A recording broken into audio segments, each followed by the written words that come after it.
everybody. My name is Larcine. I'm a very, very grateful member of Al-Anon.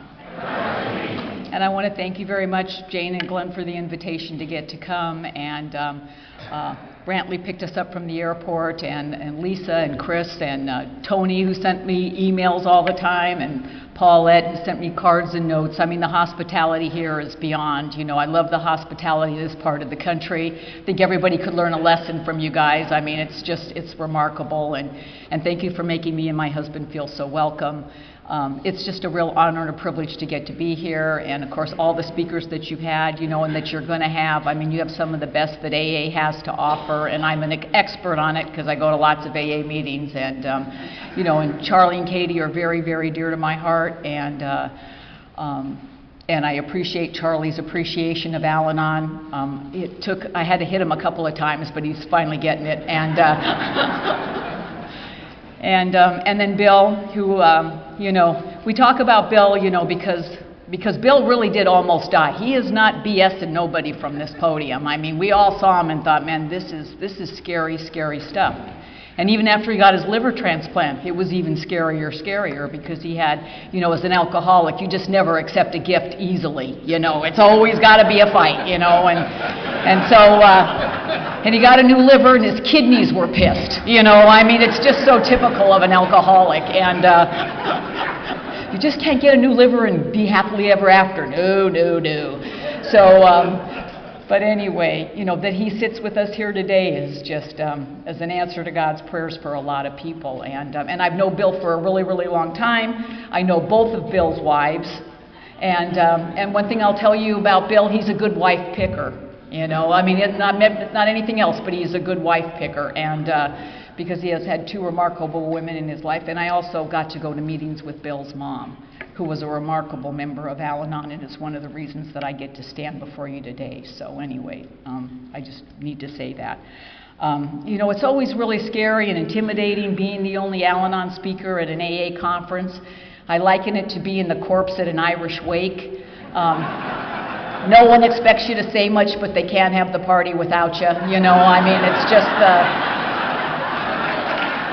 token Al-Anon slot, yeah. That's it. You know, I always talk either in Saturday morning, Saturday afternoon, usually during the golf tournament, you know, because that's just how that goes down. And, you know, and I come to these conferences, you know, and it's Alcoholics Anonymous, and then in little tiny print with Al-Anon participation, which always pisses me off because it's like, boy, when you're in jail, you want Al-Anon participation. Yeah. Who are you going to call then? I'll tell you who you call. The only people you know that actually have money, okay? Yeah. You know, I'm sorry, we all can't be alcoholics, okay? Some of us have to just run the world until you finally get sober and take your rightful place as ruler of the universe. So, we're doing what we can do here. And I'm going to tell you, I'm going to joke about AA and all that kind of stuff because that's what I've learned in here. Laughter, you know, takes the pain away. It's a very, very, very healing thing for the family, I believe. And I've learned to laugh with you guys. I mean, and I am so, so grateful. I love Alcoholics Anonymous. I can't say enough about what I think about AA.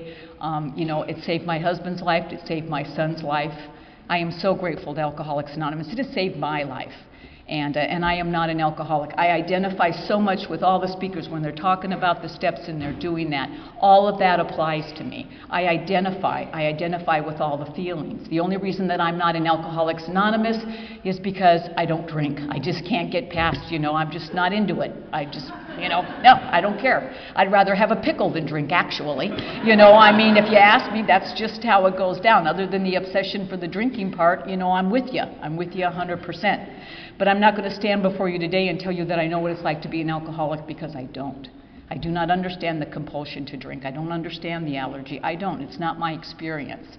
And I don't need to know that. I just need to know that it actually happens. And I've witnessed it in my husband and my father and my sister and in, you know, my husband. I know that it's a real deal here. But I am not an alcoholic. I do not understand. I'm not going to talk about that. You know, I've been tasked to talk to you about the family afterwards. You know, and when I look at the, you know, the Big Book of Alcoholics Anonymous, which I read. In our Al-Anon literature, it says you should learn all you can about the disease of alcoholism. It is clear about that. And the only place I know to learn all I can about the disease of alcoholism is in open meetings of Alcoholics Anonymous and by reading the Big Book of AA. I tell all the people that I sponsor in Al-Anon, you need to read the Big Book. If you're going to deal with alcoholics, you need to read the Big Book, because it's like the owner's manual, okay? If you want to know what's going on here. I mean, I read this sometimes and I'm like, holy crap.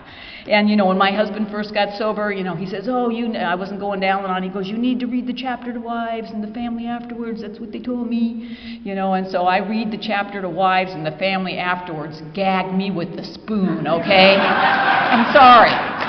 Just being honest, all right? It's just like, and I'm pissed too. Chapter 8, that's where we come in? Chapter 8? I mean, I'm like, whoa. We just barely beat out the employers. Thank you very much for including us at all. And, and again, attitude is everything here. I didn't want to read anything that was going to help me in this book. I don't care. This is your book. You read it. You're the one that needs help. And, I am the good guy here. And, and any chapter that starts out with, like in the family afterwards, our woman folk, okay, I'm gone already, I'm out, sorry, yeah, woman folk this buddy, and, they have suggested certain attitudes, like, shut up, do what I tell you and we wouldn't even have to be here, because my husband is really, really big at reminding me that if it wasn't for him, I wouldn't be here. And then I've learned in Al-Anon, well, if it wasn't for you, I wouldn't freaking need to be here, dude, so, I mean, but again, but that's the relationship that starts in the family disease of alcoholism, and it's just the absolute craziness. And I remember reading this book, and I had such a hard time with those 2 chapters for a very, very long time.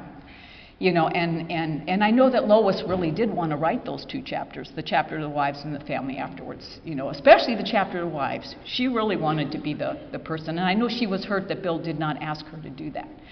And but again, however that all plays out and why and whatever, is the deal. But when I'm reading that, what it reads like to the family person, it's like, it talks about, our deepest, darkest path can be our biggest asset. And then like a paragraph later it says, but if your husband's had an affair and cheated on you, don't bring it up because it might upset him. Whoa, we don't want to do that now, do we?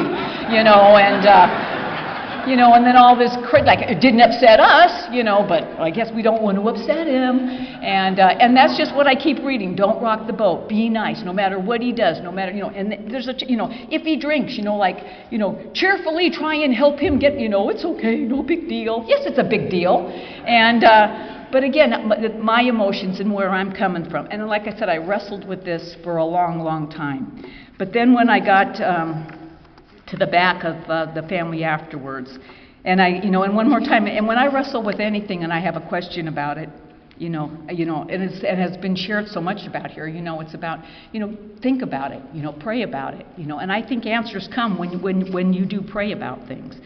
And at the end of the chapter, let me get here. The end of the chapter to wives is actually where it is. It says, we realize that we have been giving you much direction and advice. We may have seemed to lecture. If that is so, we are sorry, for we ourselves don't always care for people who lecture us. But what we have related is based upon experience, some of it painful. We had to learn these things the hard way. That is why we are anxious that you understand and that you avoid these unnecessary difficulties.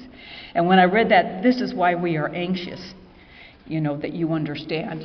What I really kind of got out of the thing, and I think that Bill was really trying to say, is that, it's hard to get sober. It's hard to stay sober.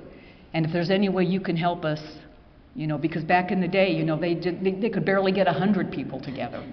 And so that's kind of really what I take away from that. It's difficult to get sober, and stuff. And I think he's just really asking the family, just help us in any way that you possibly can, and I can accept that, because that's, again, that's the truth, but when he starts out, especially the chapter to wives, Again, I'm reading it, and, we wives of Alcoholics Anonymous, we would like you to feel that we understand as perhaps few others can. It's a good piece. We actually included that in Al-Anon literature. But he's not a wife of an alcoholic. And that's why sometimes these chapters are hard to go down, because as the book says, you can't transmit something you haven't got.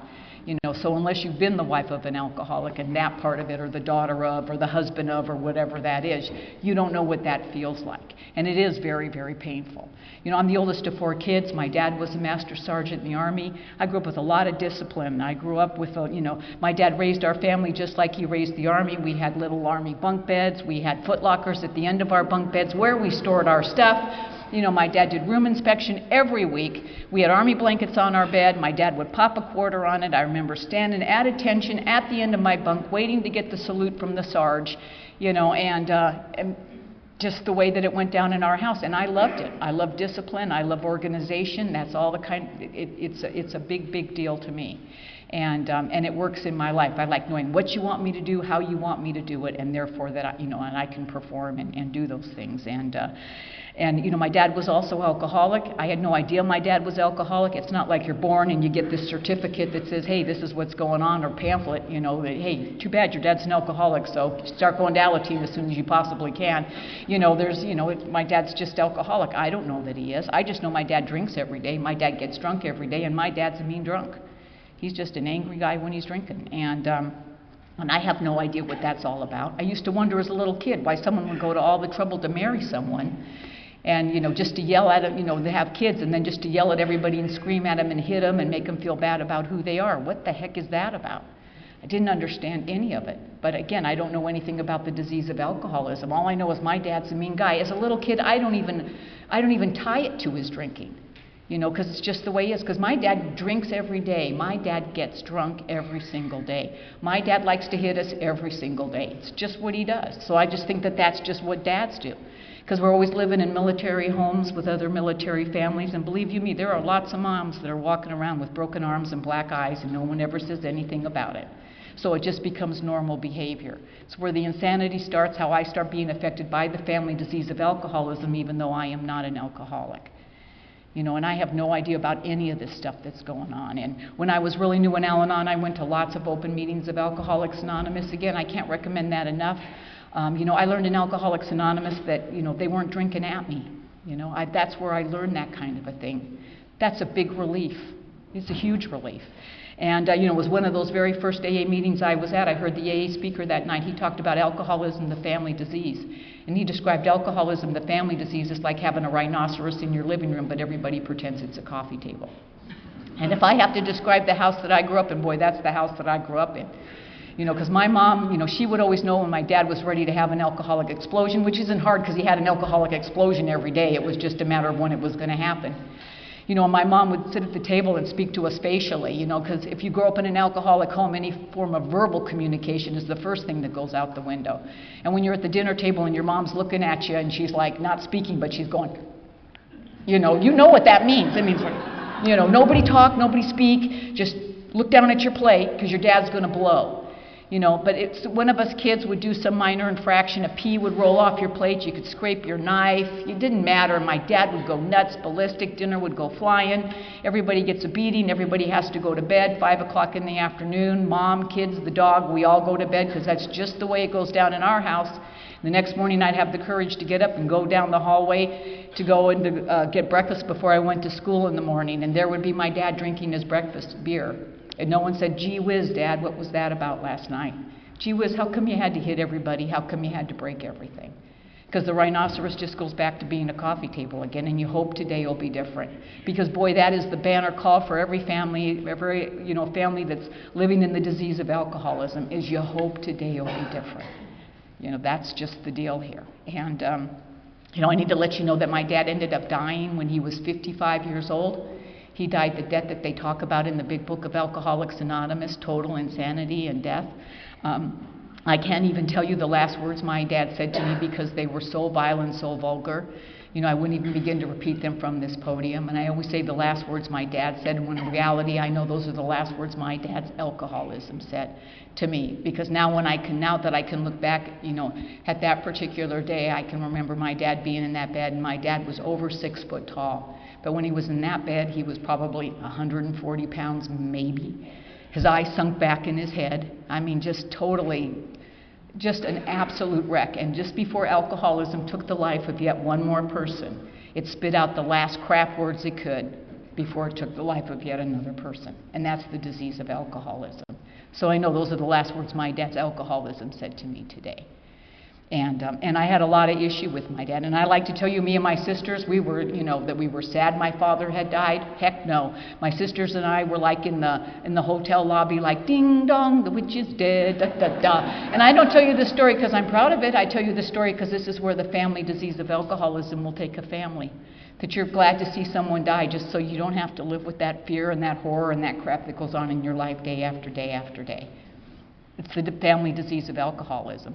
But what I'm here to tell you is that what happened that day is the alcoholic died, but the ism was alive and well in me and my sisters. How we've been affected by the family disease of alcoholism. Because if my dad had just died and that was the problem, then it would just be fine. It would be over and we could just move on with it.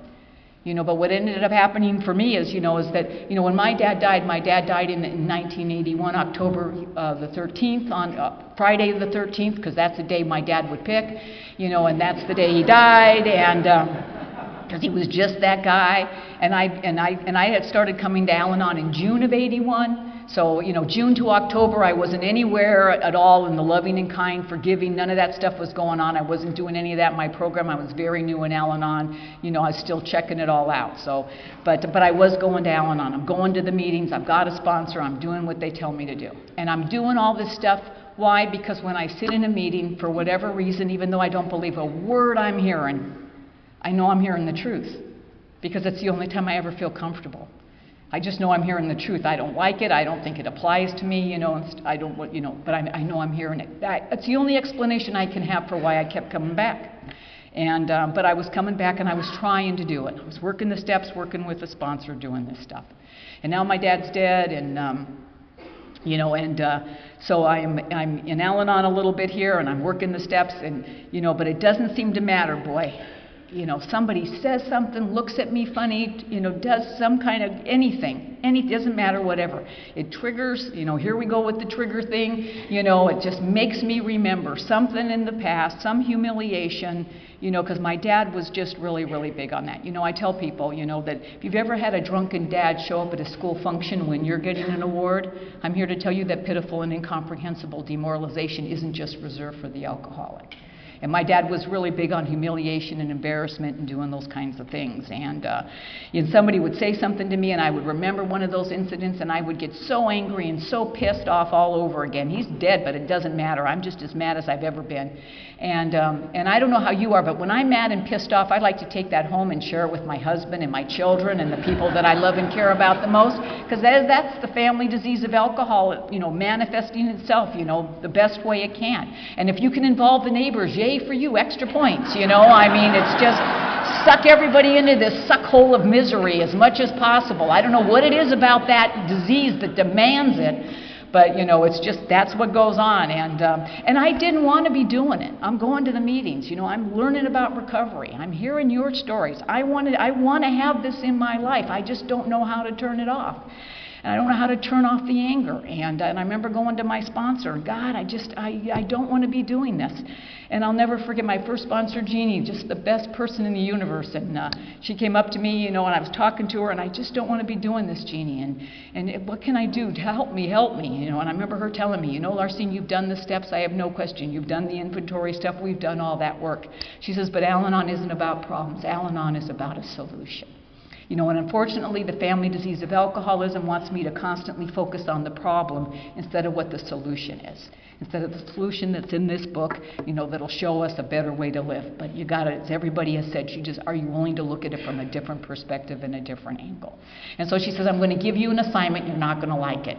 And she always prefaced it with, and you're not going to like it. Because I have never liked one weenie frickin' thing they have ever told me to do in Al-Anon. Because they tell you stupid crap. They just do. I don't know if it's just because it's easy stuff to say, but that's the way that I look at it. Because when I have huge problems and I bring them to my sponsor in my meeting, this is the guidance I get. Let go and let God. Easy does it. one day at a time. You know, and I'm like, gee whiz, why didn't I think of that? I mean, it's so stupid. Did you not hear my problem? Really? And I'm supposed to let go and let God? Let go and let God what? There should be part 2 to that one, I think. You know, but in reality, what I have found out, my experience is that, and how I am affected by the family disease of alcoholism, it doesn't matter what my problem is. How I'm affected by the family disease of alcoholism makes me just magnify it so big, because it's not what's going on right now, it's if that happens, and then what if this happens, and then what if that happens, and the next thing you know, I mean, I have made this little weeny thing so massive, you know, that it seems insurmountable. There is no answer for it. And that's how, again, the alcoholism manifests itself through the family disease through me. You know, and what happens is when I bring you my problem, and then you say, Larcine, what's really happening right now at this moment? You know, then the answer is this is what's going on. You know, and it becomes manageable again. The family disease of alcoholism doesn't want you to think that there's any answer. It is so big, there is nothing that's going to fix this. When in reality, if I look at what's really going on right now, it is doable. And you know how it's doable? One day at a time, let go and let God. Easy does it. That is truly the answers to it. You know, and that's why I love about Al-Anon, and what I've always loved about Al-Anon. It's just about the truth. And the family disease of alcoholism is about the lie. They're drinking at you. They're trying to hurt you. You know, and all I know how to do when someone's trying to hurt me, I've been well trained. You hurt them back. That's what you do. That's what you do. And that's how so anyway, she gives me this assignment, and she tells me, I want you to go home, and I want you to think about a good thing your father has done for me, done for you. And my initial reaction is, there's no such thing. How am I supposed to think about a good thing my dad has done for me when my very first remembrance on the face of this planet is fear at my father's hands? And I'm supposed to think of something good he did for me? Really? Are you kidding me?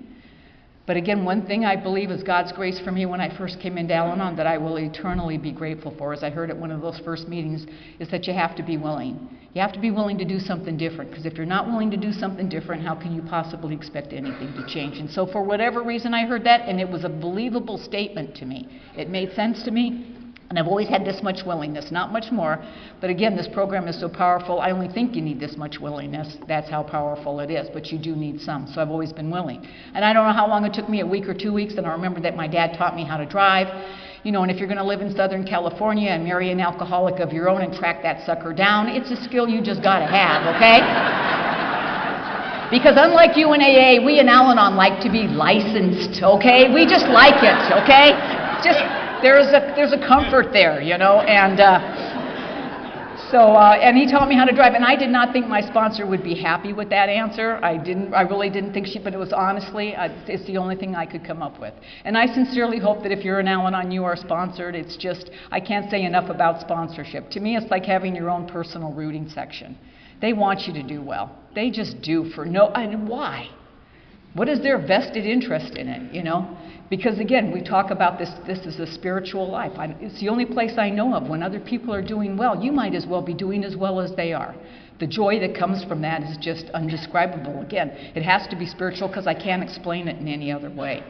And so I went to Jeannie and I said I thought up a good thing my dad had done. You know, and Jeannie, my first sponsor, she had a really thick Dutch accent. You could hardly understand a bloody word she said unless she was your sponsor, and then it was pretty clear. But she was a clapper, which irritated the crap out of me, you know, because every time I did something good, she would go, you know, which I thought was very, very condescending. And so I went to her, you know, I thought of a good thing my dad had done. And so I told her, and now I think, oh, she's not going to like this answer. Oh my God, did she not? She loved that answer. You'd think I'd come up with the cure for cancer. Because it was my rookie year in Al-Anon, and I didn't know when your sponsor gave you an assignment that there would be part 2, which is way harder than part 1, let me tell you. And now part 2 was every time I thought about something, you know, a beating I took at my dad's hands, you know, and I'd much rather take a beating than the verbal thing, because my dad was just, I mean, he's a master sergeant. He just had a way about him, and I'd much rather take that than take the verbal. But anytime I thought about those things, times he made me feel bad about myself, about being a girl, because he had issues with having girls and all this other crap. He just says, whenever you think it, when any of that comes, he goes, I just want you to replace it with this positive thought that your dad taught you how to drive. And She said, you know what, your father died with all of his children hating him, being grateful that he was dead, happy about it, no less. You have children?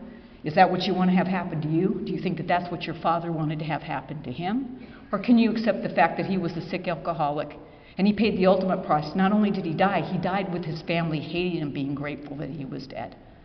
Do you need to punish anybody more than that? And I had to think about it. You know, and I don't mean to say I grew up with this hellacious dad who beat us and made us feel bad about us, ourselves and who we were, and all the crap that went along with all of that stuff, and that my sponsor gave me this little weenie assignment, and I did it, and now it's rainbows and butterflies out my butt all the time. You know, that is not what happens in Al-Anon at all. You know, what my sponsor gave me that day, which I think is one of the most precious gifts that we get in Al-Anon, is she gave me the gift of forgiveness. And in Al-Anon literature, it says, forgiveness is no favor. We do it for nobody but ourselves. Because, see, I always thought if I forgave my dad, I was letting him off the hook, and I wasn't going to let him off the hook, because it was wrong. And Al-Anon has never tried to teach me that that was right or anything. It's not what it's about at all. It's about the disease of alcoholism and how I'm affected by it and how my father was affected by it. You know, and I always thought that if I let him off the hook, I was letting him get away with it. When in reality, what I've learned in forgiveness is what forgiveness does is it gives me the opportunity to have the shot at a good life. If you want me to tell you what Al-Anon does for me every day, it gives me the opportunity to have the shot at a good life. But I'm the one that's got to take the shot. I am the one. That's all that it does. It affords me this opportunity by working these steps to the best of my ability to have the shot at a good life. And when I was able to forgive my dad and understand that he was a sick alcoholic, and that was the very best that he could do. Who am I to question the very best that anybody can do? That's just the best that they can do. I can't ask any more of that. And he died ultimately with his children hating him, being grateful he was dead. I don't need to punish anybody more than that. When my dad ended up, dying, my dad was a Korean War veteran, a World War II veteran. He was a very good soldier. He was a lifer in the Army. He saved people's lives during the war. He's a Purple Heart recipient. He was a good soldier. There's no question about that.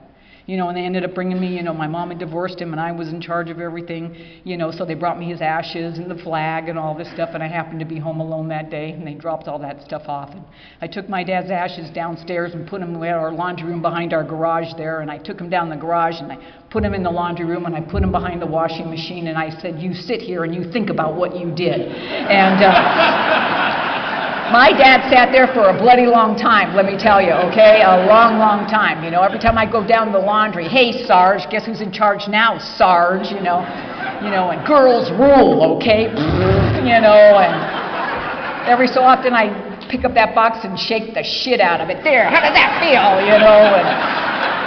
because it's a process and it was all sponsor approved, okay? I just want you to know. We all got to do what we got to do. But anyway, when I was a teenager, my dad got out of the Army. We moved to Southern California. Up until this point, I was born in Europe. We always lived on, in military bases, Eastern Seaboard. We moved to California in the 60s. No rules and regulations there at all. Us girls are getting old enough to date. Very, very hard to date in my house because my dad has a lot of rules and regulations about dating. We have to bring these little weenie boys home to meet my dad. Like I said, my dad's over 6 foot tall. He's got one dark, dark eyebrow. He can raise like 6 inches over this side of his forehead. He looks like the devil himself standing there. And he's an ex-master sergeant. There's not really even such a thing as an ex-master sergeant. That just always stays with you. And so we'd bring these little weenie boys home, and my dad would give them the master sergeant drill. Where are you going? When are you going to be back? And then he would tell them what part of their anatomy he was going to remove if we weren't returned in the virginal condition of which we left the house in the first place. So really hard to get a second date in my house. Almost never, ever happened. And I had one guy, I didn't get out the door with him. He was just gone. And but the fact that my dad always had a handgun or a hand grenade in his hand never helped matters any. And but again, I never thought anything about that. Because my dad he always had a gun or a hand grenade. He was always going to blow up the neighbors or the Helm Bakery guy, or, again, he's drunk every day. He's pissed off at somebody every single solitary day. And I share this with you because, see, this is how I get affected by the disease of alcoholism. I liken growing up with the disease of alcoholism as like having a bowl of crap in front of you. And I don't think there's anybody in this room that'll eat a bowl of crap in one sitting. But I'm here to tell you, growing up in an alcoholic home, that you'll choke down a teaspoon of that every single solitary day, if that's what you have to do just to make it be quiet, just to have some kind of peace. Again, hoping tomorrow will be different. You know, that's just because the behavior is so crazy. It says in our Al-Anon literature, you know, how we become nervous and irritable without knowing it. You know, and it's when every good sense tells us that there's something wrong with the alcoholics drinking and thinking, we still hide how we feel and what we know. And we know it's crazy, but we're living in the middle of it, so I have to rationalize and justify and make it be okay. That's what I have to do. And so anyway, when I was 17, I met my husband. I should have known there was something wrong with him because my dad liked him right away, okay? And that like it never ever happened before. And you know, and I remember, and Butch and I, you know, we were fixed up. It was a blind date, you know, and we went on this bowling date. And after we went bowling, Butch stopped at a liquor store and he'd asked me what I would like to drink. Well, you know, Butch is a few years older than me, and he'd been married once before, back living with his mom and dad, had a kid. Should have been clue number 2 to me that there was something wrong, but that went right over my head. He wasn't wearing underwear either, which I think is always a big clue that you're going out with an alcoholic. I think it should be in the Al-Anon literature, but just my opinion. But anyway, he stops at a liquor store, and I'm 17, and he asked me what I would like to drink. Well, there are laws in the state of California about the drinking age, and I proceed to tell him the laws of the state of California, and that I am an underage minor, buddy. And I know he heard that day what he still hears today when he doesn't want to hear what I'm saying. He heard blah, blah, blah, blah, blah, blah, you know, and he went in and got a gallon of Red Mountain wine, if nothing else, to impress me with his wine knowledge, because I don't know nothing about wine. And we went back to his house. We played this game. It's called Pass Out. I don't know if you guys have ever heard of it or not. First date. And but it was a game with rules. I read the rules. I'm big on that stuff. And so I play this game, and I don't drink because it's against the law to drink. You know, I have learned really early on, boy, do what the Sarge tells you to do. You will follow orders. Do not rock the boat, you know, and I am a rule person. It's been ingrained in me, and so I don't drink because it's against the law for me to drink. But now I'm going to play a game called Pass Out, you know, and I have another rule is I have to win every game I play. So and again, that's Army training. We do not surrender. That's a bad word in my house. You know, you will win. If you have to cheat, it doesn't matter. This is war. It's always full out war. If you're playing the game, you will be victorious. And you know, and I got stories that my dad, never mind, I'm not even going to go into all that, but he used to give me a baseball bat when I was playing with older kids so I could beat the crap out of them if they didn't let me win. And so other people wouldn't let me play with their kids, but again, that's another deal. And but I have to win. So I drank maybe a half a glass of this god-awful wine, and I won. That was what that was all about. And guess who drank the rest of the wine? And I'm going to tell you what I still remember about that day. God, I had so much fun. He's a fun guy. Just fun. Made me feel good. I just had the best time of my life. And believe you me, you know, I'm 17 years old. Boy, I got a lot of rules and regulations about what's going to happen in my life. The house I'm growing up in, you can cut the hate between my mom and dad with a knife. And my life is going to be so different. Boy, I got a card about what my life is going to be like. And I'm going to marry a guy, and he's going to love me, and he's going to want to have nothing but all girl children. We're going to have like 8, 9 girls, and he's not going to drink because I know my dad's a drunk. I know that's the problem that's going on. And now I go out with Butch, you know, and we go on the state, and he's so much fun. But boy, number 1 on my list, no drinking, and he's drunk. I mean, you know. And this is where I will stand toe-to-toe and rationalize with any alcoholic, because I will justify and rationalize behavior as much as any alcoholic, because I want what I want like I want it. And I want to go out with this guy again, but he's drinking number 1 on the list. And again, this is where I just think crap up. And growing up in an alcoholic home, I think it's very, very common. You know, you learn you can't ask questions. You learn really early on not to do that. So we just think up answers. I mean, it's just, I watch what's going on, I make my best guess, you know, and then I make a decision based on that. I call it information from nowhere, you know, because I'm not really finding nothing out. I'm just guessing what's going on, and the answers are floating up in the universe, land here, become fact for me, and I act upon it. Now, I want to go out with Butch again, but he's drinking. Number 1 on my list, no drinking again. So, you know, information from nowhere, lands here, becomes fact for me, because I instantly decide. See, when my dad's drinking, he wants to hit you and yell at you and make you feel bad about who you are. When my husband's drinking, he just wants to hug you and kiss you and tell you how pretty you are. Now, I don't know about you guys, but I can work with that, okay? That has the potential that only we can see in the alcoholic with our little magic mirror. You know, no one else can see that. If you would just do what we told you to do, then everything would be great. But no, we're not going to do that. So anyway, Butch and I, ended up, dating exclusively. It was very, very difficult for me to date Butch, basically because he couldn't remember my name. But you can't let a little thing like that stop you from going out with an alcoholic, now can you, right? That should be the worst thing that ever happens, and he'd call me up Lorraine, Larcine, whatever, and he knows my name now pretty good. It took a while, but he's got it down now. But I have to share the story with my dad because it really is a healing story with my dad. My dad named me Larcine. And he named me Larcine because he said it was the name of a town in Scotland, and my dad was very, very proud of his Scottish heritage. You have to know how disappointed my dad was that I was firstborn and I was not a boy. And he got girls after that, and he got worse and worse, but he was very, very, very hurt that I was not a boy. But because I was firstborn, he couldn't name me after him. It was the worst day of his life. I mean, this is just the story he's always told me. But I'm going to name you after this town in Scotland because that's the best I can give you since you disappointed me so much. And it's all good and dandy, right? But I've always been proud of it because he's always told me that. And so I've always been proud. Larcine, name of a town in Scotland. Fast forward, I've done my dad's dead. I've done the big forgiveness exercise. I get curious about Larcine, Scotland, and this is before Google and computers. You wanted information, you went to buildings called libraries, okay?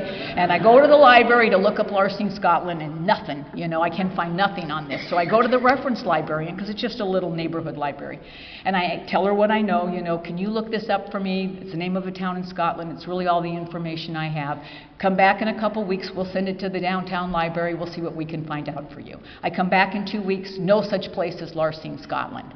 And now I am pissed. I'm an Al-Anon, but it's just like, I did this big forgiveness exercise with my dad, and here he is stabbing me from the grave, Because again, how is my head so different? It's still about me. It's still about how it affects me. It's just like, one more time, you're hurting me, because I'm so hardwired for all of that garbage.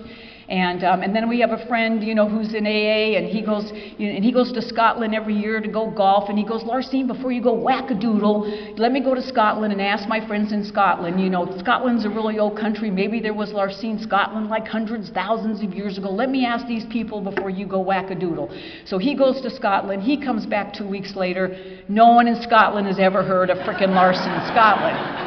So now I'm going to change my name, Bite Me Dad, okay? I am on this horse, and, no matter what my sponsor says to me, I don't care. And so I'm with my husband at his big AA Saturday night meeting, and this friend walks up to me in AA, and he goes, Larcine, you're not going to believe this. I found out that Larcine is a Scottish word. I'm like, you're kidding me. He goes, it is Scottish for father was drunk when daughter was born, so daughter got a weird name. And now I know it's not true. I knew right at the moment it wasn't true. But what he went on to say to me is, Larcine, I'm alcoholic like your dad is alcoholic. And he goes, and I don't know if he was drunk that day. I don't know if he wrote it down wrong. I don't know what happened. He goes, but I'm here to tell you that I really believe that your dad believed when he named you Larcine that it was the name of a town in Scotland. And just because it's not wrapped the way that you think that it needs to be wrapped doesn't make it any less of a gift. And see, and left to my own devices, I'll hate my dad, I'll change my name, even work in a program in Al-Anon because I am hardwired for all that self-centeredness. Not so much different from the alcoholic at all. But I take it to you, you show me a different way to look at it, and I get the shot at a good life if I so choose to take it. And that's what happens here over and over and over and over again. And I need to be reminded about that all the time. Now it's like, I'm really proud of it. I know it's, and in reality what I've learned is my name means nothing, but I take it to you and you show me a different way to look at it, and now it means everything to me. I have Larcine on my license plate, 7 letters. It fits perfect. A couple years ago, my husband got me license plate holders that say, it's the name of a town in Scotland.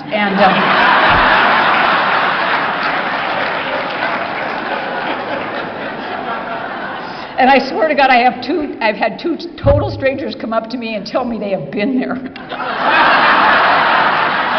You can't make it up, okay? You just can't, okay? It's just what goes on. But anyway, so Butch and I started dating, and like I say, and I mean, he never hid from me his drug use, his alcohol, none of that stuff. He was always in my face. This is what I do. He never pretended he didn't. I'll tell you, when I walked into Al-Anon, if you would have said, Larcine, did you have any idea your husband was drinking like he was or doing drugs? I would have absolutely said I had no idea. Because again, it's the lie of the family disease of alcoholism. I'll tell you, I'm the most responsible person on the face of the planet, but I don't want to take responsibility for the choices that I make. Because I have learned, I've grown up, and it's somebody else's fault. Somebody has to be at fault. I am hardwired for that. It's a terrible thing to be hardwired with. You know, what I've learned in working through the book and working through the steps and whatever, it's just everybody, you're just looking at all, everybody just looks at it. You guys are looking from alcoholism as people who are afflicted with the disease of alcoholism. You're just on one side of the glass. I'm on the other. To you, it looks like it's on the right. To me, it looks like it's on the left. Neither one of us is wrong. It's just the way that we're looking at it from. It's just the way that we're looking at it from. And, you know, and that's the lesson that I constantly have to keep redoing and redoing and redoing. It's not about whose fault it is. It's about what's the problem now, what's the solution. Where are we going to go from here? And so anyway, you know, so Butch and I started dating, and what ended up happening is after we dated for a couple of years, I got pregnant. I don't care if it's a big deal for you, huge deal for me, you know, because now I'd broken the big rule and the big regulation. And when our life got really, really bad behind my husband's drinking and using, I was sure it was because God was punishing me. I didn't believe in God, never went to church, never been baptized. None of that stuff was a deal for me, you know. But again, one more time, I got to blame someone. You know, so I'm just blaming this God, you know, and it's been my experience since I've been in Al-Anon that I don't think God gives a crap about what you did or where you've been or how you did it. He only cares about what you're doing right here, right now. That's all that matters, you know. What's God's will for us? I mean, you know, again, I think it's pretty much defined actually in the chapter of the family afterwards. You know, we are sure that God wants us to be happy, joyous, and free. And then the question is, what do I do to honor that? You know, when you know what God wants for you, what do you do to honor that? It's not to get struck with the happy, joyous, and wand, you know, fairy dust. You know, it's what are you doing? And I do have choices. The family disease of alcoholism wants me to think that I don't. That I'm just stuck in this and it's always going to be this way and I'm always going to be miserable. No, I have choices. They're not always feel-good choices, but I have choices every single solitary day. You know, so we ended up getting married a couple of months after our son was born. If you ask me when I was pregnant when I got married, no, I wasn't. But that's your problem to figure out. You know, there was a baby there, but none of your business. And up until that point, I never talked to Butch about his drinking or his drug use. But that night, you know, the day after we got married, I sat him in the kitchen chair and I told him the rules and regulations and how it's going to go down. You know, you're going to get, you know, once a month you can go out and party. Other than that, you're working, you're bringing home a paycheck, you're giving me the money, you understand the plan. He did this, which I took as affirmative. What I know today, he's so drunk and loaded, is that he was just doing this thing. And, you know, and I know this because day 3 of our marriage, he does not come home all night long. You know, and this is a huge violation of the rules and regulations that I have sat down, and I am proud to stand before you and tell you my husband begged for the silent treatment. He begged for it. He never got it one time, boy, because I was like a little dog, you know, just as soon as he'd come in, just and language, I don't even know where I learned this language from. Again, information from nowhere lands here, becomes fact for me, because I'm sure if I say the right mothers and effers in the right order, he'll have some spiritual awakening, you know, or whatever the deal is. Just the insanity and the craziness it's absolutely insane. And I'm just going to tell you one drunk story. And I got a call one day from his friends that I affectionately refer to as the scum of the earth people.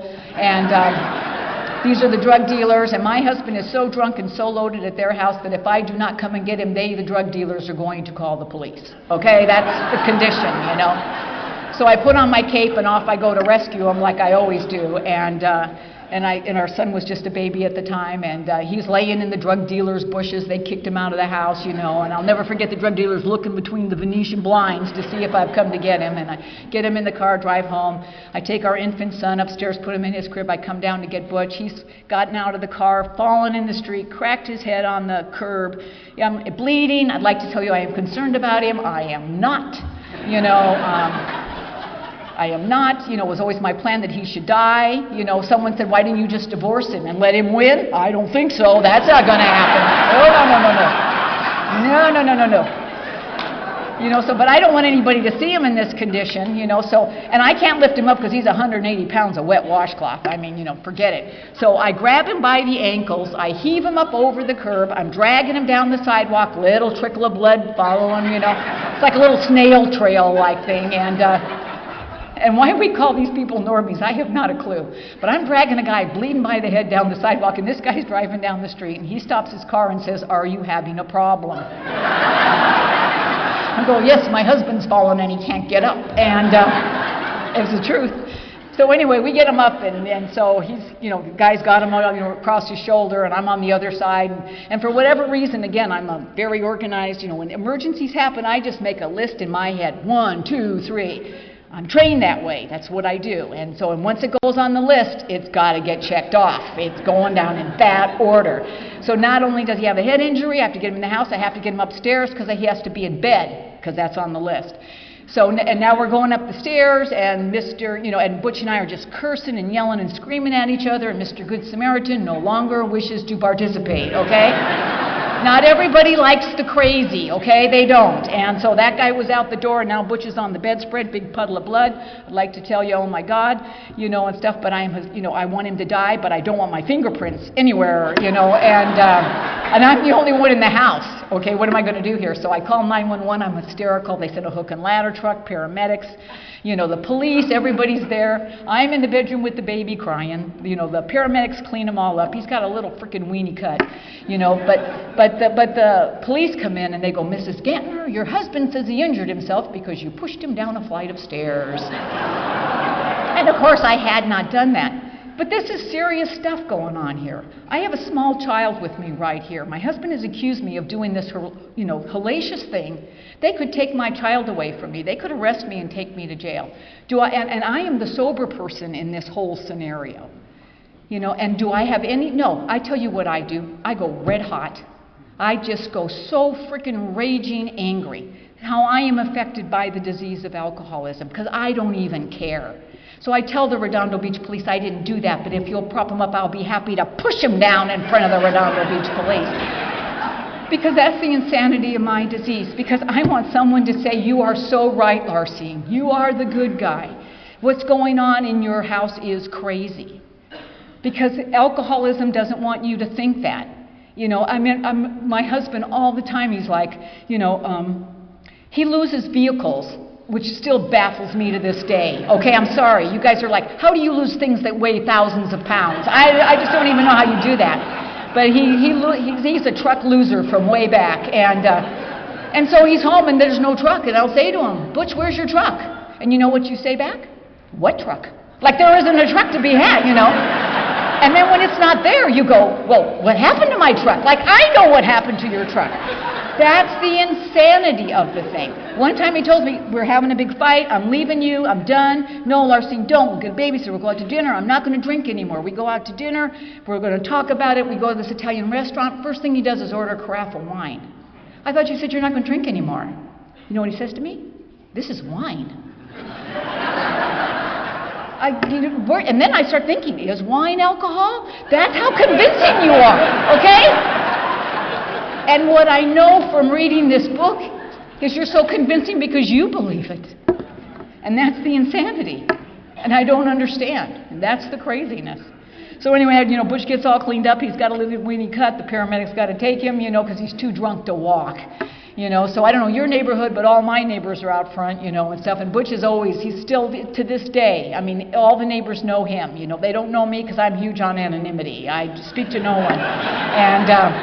But Butch goes out on the gurney, and they're all out front, and he's on the gurney, "Hey, Frank, hey, Joe," and stuff like that. And they're, "Butch, what happened? Larcine pushed me down the flight of stairs." And everybody believes him. Why? Because all they ever see is easygoing drunk Butch and screaming banshee Larcine.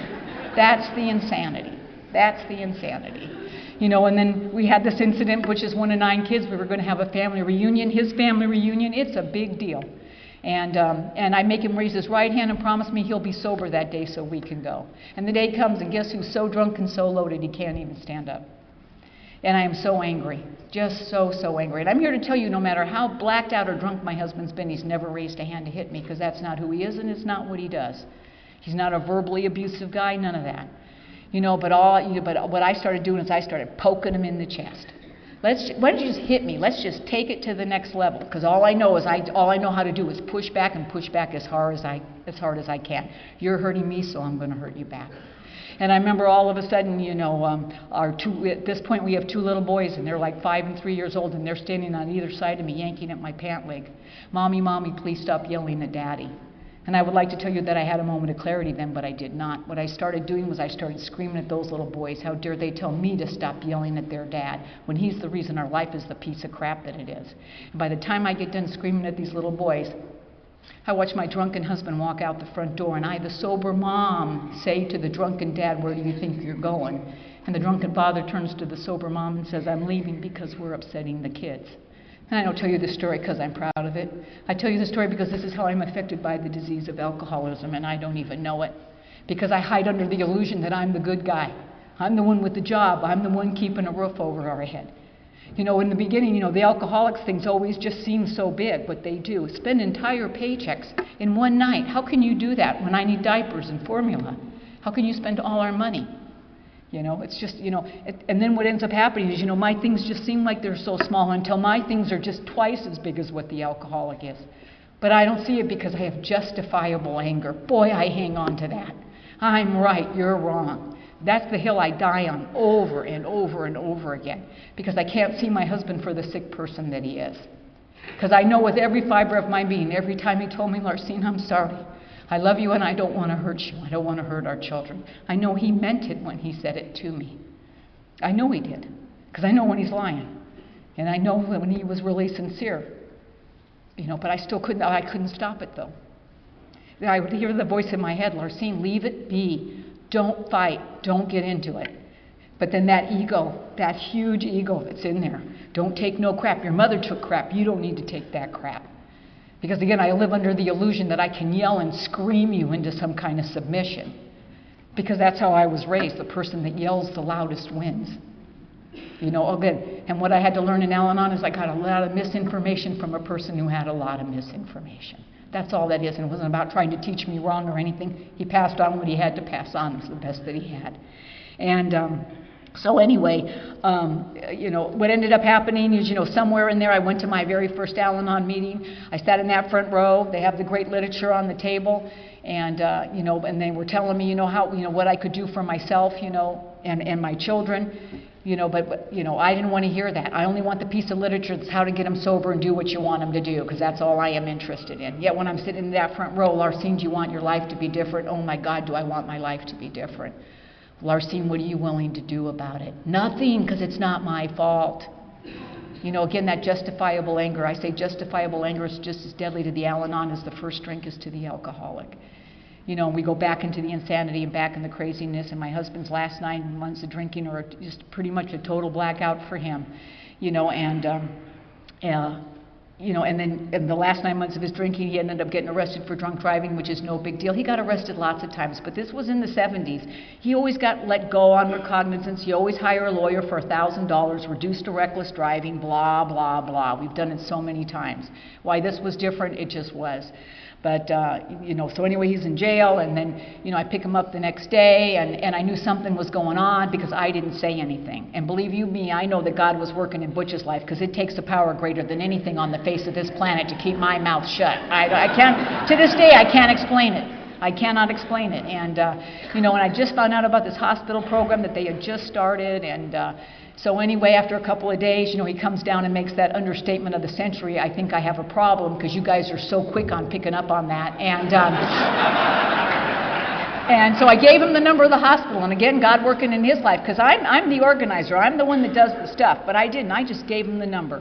Here, you call these people and see if they can help you. And he arranged to go into the hospital, and I remember him going into the mental. They had to put him in the mental part of the, you know, the lockup ward first, because he had to detox. He's been through DTs before when he tried to quit, so they had to detox him from all the drugs and all the alcohol, so he's in the mental part, the mental institutional part of it, you know, and stuff. And so I'm leaving, and the guards are there, and they're letting me out the locked doors and stuff, and I hear, Butch, Larcine, come back, you know, and I walk back, because I'm sure it's because he's changed his mind, but instead he reached into his pocket, and he handed me the Valium that he brought in case of emergency.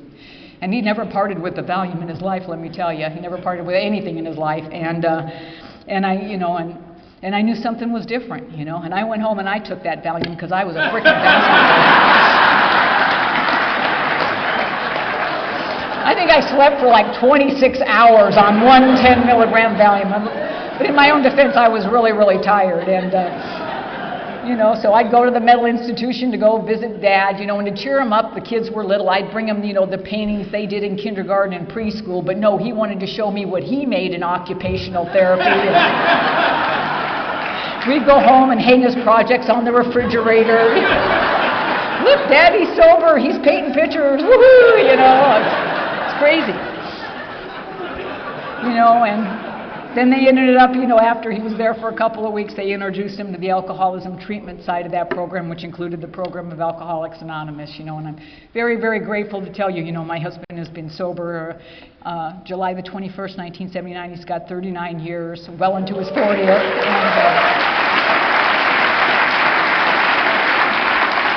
And I'm so grateful to AA because you really saved the life of a good man, and I can't thank you enough for that. I always get weepy about this part, and I hate it because I'm not a crier. You don't cry in the Army, it's not allowed. But, and Al-Anon will whoosh your ass out too, just giving you a warning. But I always get weepy about this part, not because my husband lived, because AA ruined my plans. You know, you saved him. Thank you very much. And, but I want you to think about if my husband had died and my wish had come true. And I want you to think about that really angry woman raising those two kids. And I want you to think about what kind of life you think we would have today. You know, it's easy to blame the alcoholic. You know, if you want to just put all that on them. But when they're gone, you know, what kind of a person do you think I would have been today raising those two little boys? That's how the family is affected by the disease of alcoholism. So anyway, then he gets sober, and I'm sorry, you guys, you know how you are when you first get sober. It's like, I'm sober, give me the checkbook, you know. You know, 30 days and it's like, you know, kiss my sober butt, it's wonderful, you know. It's all of it, it's just like, and again, my interpretation of it, it's weird. You know, because all of a sudden he's all happy and lovey, and I go with them to AA meetings. AA women come up to me, are you Butch's wife? Yes, I am. We just love him. Yeah, I bet you do. Yeah, chapter 5, how it works. I get him sober and you steal him away from me. That's, you know, again, all the sick crap. And I'm sharing this with you because it's so important to know. It's not always easy being a family member and all this stuff is going on. I've been dealing with my husband for years, trying to help him every way I knew how to help him. You know, and it, obviously not the best or whatever, but doing the very best that I could. And then, boy, he's in AA, and boy, he just loves you guys up the freaking gazoo. You know, how wonderful you are, and this is, and that is. I go with him to meetings, because I need to make sure he hears what he's supposed to hear, because he's not real quick. And there's only 12 steps. How stupid are you people? How long does this take? I mean, good God. And, but you know, as a newbie, when you're at a meeting, I mean, I was at one of those very first meetings, and some guy got up to the frickin' podium, and he got his driver's license, and the whole room came unglued.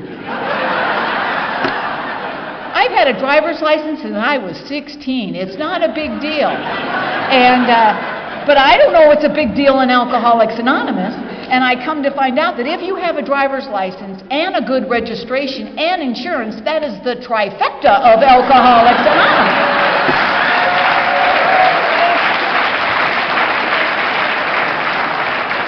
But my interpretation is you guys set the bar really low, okay? No wonder you're all so happy. You don't have to do much here, you know, just okay. And it's because I come in expecting so much. You know, I just want to have peace and quiet. I just want my husband to be well. I just want to have a family like I've always thought a family is supposed to be. And I've learned now on you can't make that happen. You can't force that. You know what, people ask me all the time, you know what Al-Anon is about? If I have to say what Al-Anon is about in one word, it's about love. And it's just, and there's no more to it than that. You know, when Bill talks about, you know, the Al-Anon and his mom being focused and all that other time, believe you me, I know we joke about it and all that, but it's all coming from love. Because I know his mom, I went to meetings with her mom, and I know how much his mom loved him and wanted him to be as well.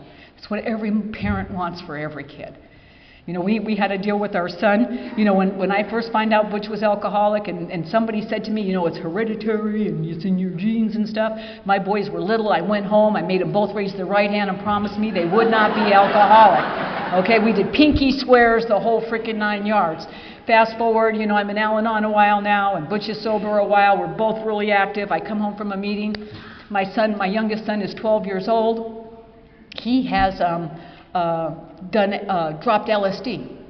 Butch comes up and goes, Earl just dropped LSD. Oh my God, you know, and Butch is like, calm down, calm down. You know, I've got him listening to Mozart and drinking milk. Because isn't it nice and handy that Butch knows what to do when you drop LSD? Oh, thank you. I'm glad that came in handy there. Who knew we needed that for parental training? And I've been in Al-Anon a while. I don't give a crap. He is not going to listen to Mozart and drink milk. I'm going in. And I'm in the bedroom with him all night long, and he still tells the story because apparently having your mother in your face all night long when you're on LSD going, is this what you wanted to have happen to you? It's not fun. It's not fun. And I have never made amends to that kid for it, and I'm never gonna, okay? I'm just telling you.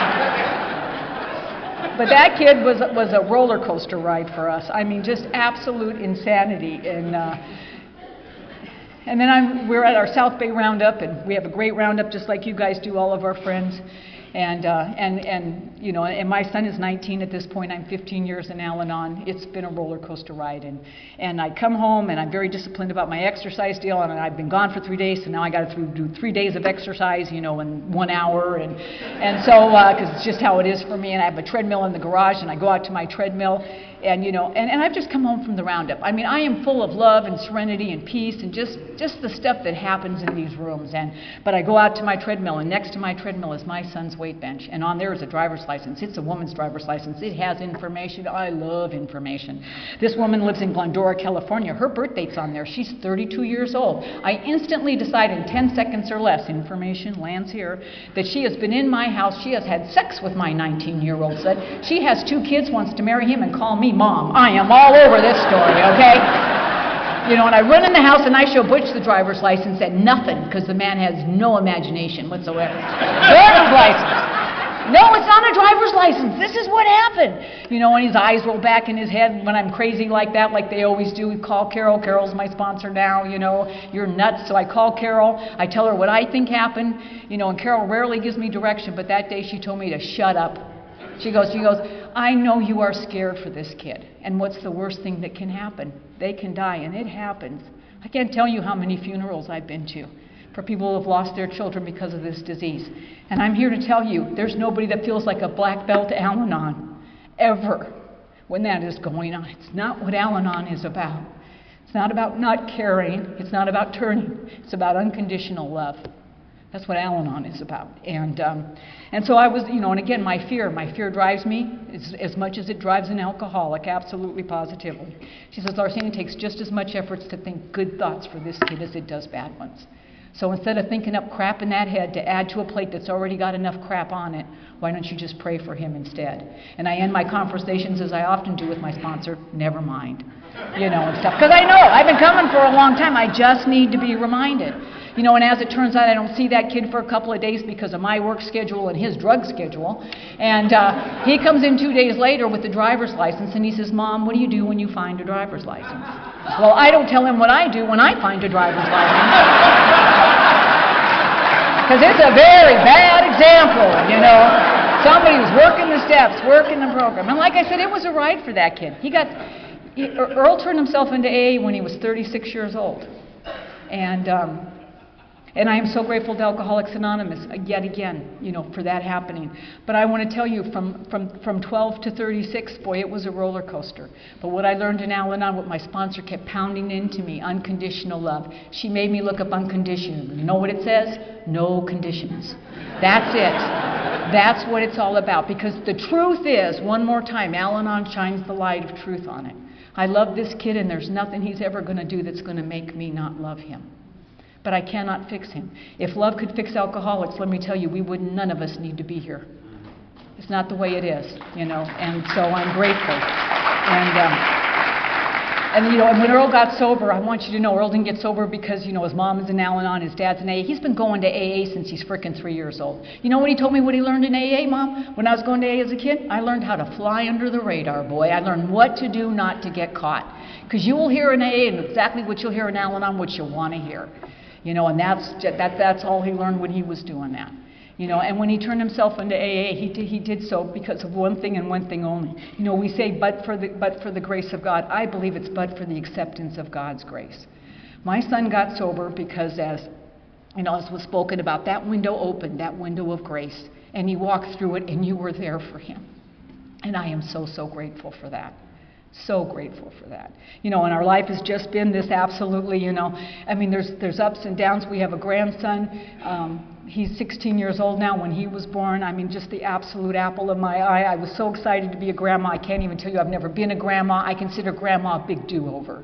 Because the crap that went on with my kids and the things that I did, I am not proud of. Sober people hitting, beating my children, because that's what I learned to do. I was 9 years in Al-Anon the last time I hit my children. And I'm not proud of that, but it's a process that you just have to do to get here. But you have to be willing to look at what you're doing and not pretending because you don't want anybody else to know this crap is going on. Pain is real. The things that we do, you have to constantly be on top of those kinds of things, and you have to be accountable to someone. And that's where prayer and sponsorship and all of that stuff will walk you through the things you think you can never, ever talk about. Because when I'm honest about what I'm doing and why I'm doing it, then something can happen. But until I come clean with that stuff that's going on with my life, I'm going to live the same miserable life that I have over and over again. So I'm just going to end with my grandma's story because when my grandson was born, I didn't know I was going to be a grandma. I'm real excited. I start making rules and regulations about grandma right away. The list is on there. Number one in the list is I must be there when the baby's born. I don't know why. It just goes on the list. It's important, and stuff like that. It turns out, and you know what? They got a popsicle stick. They know right away when the baby's coming now, so baby's going to be born in May. And I have all these commitments just prior to the due date, 4 of them in a row. And so I tell so my husband says to me, well, if you're going to be there when the baby's born, then you might want to get out of these commitments now. Now, let me tell you, when the alcoholic is the voice of reason in your house, you are in big trouble, okay? You don't even know what kind of trouble you're in, but you're in big trouble. But I am like, I'm not going to get out of those commitments. Those are Al-Anon commitments. I'm honoring those commitments. And then my husband says, well, you might have to accept the fact you're not going to be here when the baby's born. No, I'm going to be here when the baby's going to be born. And he goes, well, then you might want to talk to your sponsor about that. Well, I'm not talking to my sponsor about it, because as Scott Redmond always used to say, sponsors are plan busters, okay? They are, trust me.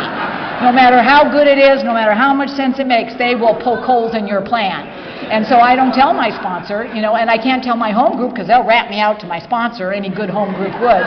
And so, but I go right to God because I am tight with God. I am, I have this relationship with a God that's just a whole nother talk.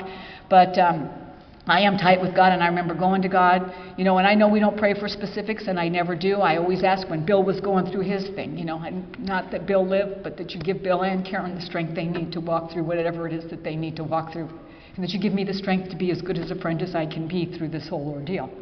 But when I go to God about the baby, I'm like, okay, God, I know I'm not supposed to pray about specific things, and you know I never do. But I'm not asking for shoes or a car or a job. I'm asking about a baby just not being born on the weekend when I'm out of town. And I remember seeing God's face, it's clear as a bell, nodding his head. It was like, yes, Larcine, you are of service. I will grant you this wish. And that's how it's going down. Because God's, I'm his special agent. He's going to cut me a little slack here. And so anyway, so I do all my commitments. Last commitment, I call my daughter-in-law Friday morning before I get on a plane. Not a twinge, first baby. Yeah, I'm gold, And so I get on the plane, and it's this little town in Minnesota. One plane in, one plane out every day. And I'm at this dinner, and my cell phone rings. It's Butch on the phone, and the baby has been born.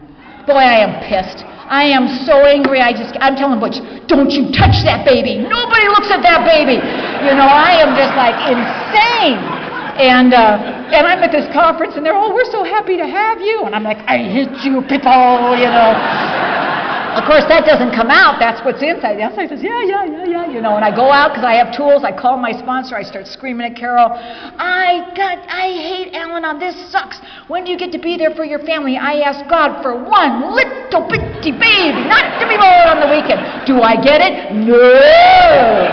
And I'll never forget, I'm in so much pain, and Carol goes, I'll have to call you back. Oh, thank you, thank you. Thank you very much. You know, good God, I'm like 20-something years in the program at this point. And it's like, and I'll never forget, I'm so angry, and then almost instantaneously my cell phone rings again.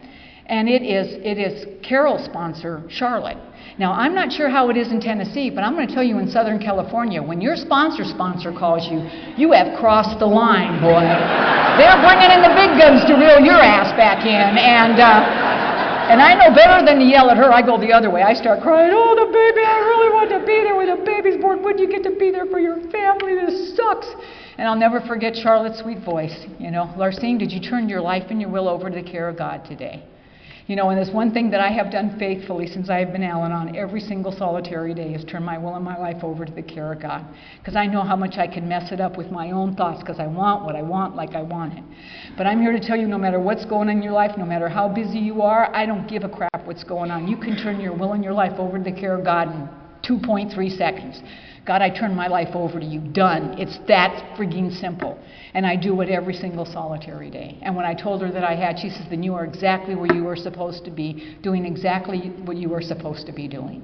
And you know what, Larcine, you weren't the baby being born today. You weren't the person giving birth. In reality, the truth is a beautiful thing happened to you today. You became a grandma. And because you made some stupid rule in that stupid head of yours about how it's supposed to go down, you're going to take this beautiful event and turn it into a piece of crap? Never mind. Just need to be reminded, you know? That's why we have to keep coming back, because this crap is always landing here, giving me bogus information that I want to judge and hate you and do all that because I am hardwired for that. So it's important I keep coming. This is what's going on. You show me what the truth is, I get the shot at a good life. You know, that kid is 16 years old today. I got a granddaughter. She was born on a Wednesday. Thank you very much. And you will get what you want. You know, and that grandson ended up, you know, when he was 12 years old, he's got diagnosed with Friedreich's ataxia. And he's losing his ability to walk. He's in a wheelchair now. He's a sophomore in school. It's a big genetic thing, and it's a bunch of puck. And boy, I had a lot of fights with God about that because it's not right. I don't want anything wrong to happen to this kid. I love him so much. But in reality, if I'm really honest, and I go to this with my sponsor, what it really comes down to is how is it going to affect me? I'm so afraid of how it's going to affect me. When in reality, unconditional love. Because you want to know the truth about my grandson, he's perfect just the way he stands. Everybody is just perfect just the way we stand. And now and now we learn to love people just the way they stand. You know, in our closing we say, let there be no gossip or criticism of one another. Instead, let the understanding, love, and peace of the program grow in you one time. I hope that for all of you with all of my heart. Thanks so much for having me.